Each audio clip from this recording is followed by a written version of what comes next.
ഓണം സീരീസിൽ നിന്ന് നമുക്ക് നല്ലൊരു ഓളിന് എങ്ങനെയാണ് ഉണ്ടാക്കുന്നത് നോക്കാം. അതിനായിട്ട് നമ്മൾ തലേന്ന് വെള്ളത്തിലിട്ട് കുതിർത്തിയ വൻപയർ ഒരു കുക്കറിലേക്ക് ഇട്ട് വേകാൻ ആവശ്യമുള്ള വെള്ളവും ഉപ്പും ചേർത്ത് ഒരു 2 വിസിൽ വരെ വേവിച്ചെടുക്കുക.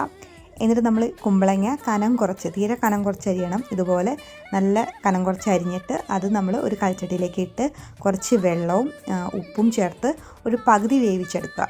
പകുതി വേവായി കഴിയുമ്പോൾ നമ്മൾ അതിലേക്ക് നേരത്തെ വേവിച്ച് വെച്ച വൻപയറും അതേപോലെ തേങ്ങാപ്പാൽ പിഴിഞ്ഞതിൻ്റെ 2 പാലും എരിവിന് ആവശ്യമുള്ള പച്ചമുളകും ചേർത്ത് ഒരു 10 മിനിറ്റും കൂടി നന്നായിട്ട് ഒന്നും കൂടി തിളപ്പിക്കുക. ഇപ്പം നമ്മുടെ ഓളിന് ഏകദേശം റെഡി ആയിട്ടുണ്ട്. കഷ്ണങ്ങളൊക്കെ നന്നായിട്ട് വെന്തിട്ടുണ്ട്. ഇനി നമ്മൾ അടുപ്പത്ത് നിന്ന് വാങ്ങി വെച്ചതിന് ശേഷം കുറച്ച് നല്ല ഫ്രഷ് കറിവേപ്പിലയും ചേർത്ത് തേങ്ങയുടെ 1 പാലും ചേർത്ത് അതേപോലെ വെളിച്ചെണ്ണ നമ്മുടെ പച്ച വെളിച്ചെണ്ണയും കൂടി ചേർത്ത് കഴിഞ്ഞ് നന്നായിട്ടൊന്ന് മിക്സ് ചെയ്തെടുത്ത് കഴിഞ്ഞാൽ നമ്മുടെ ഓലൻ റെഡി ആയിട്ടുണ്ട്. ഇതേ റെസിപ്പി തന്നെ നമുക്ക് മത്തങ്ങ കൊണ്ടും അതേപോലെ മത്തങ്ങയും കുമ്പളങ്ങയും മിക്സ് ചെയ്തും ഒക്കെ ഉണ്ടാക്കാൻ പറ്റും.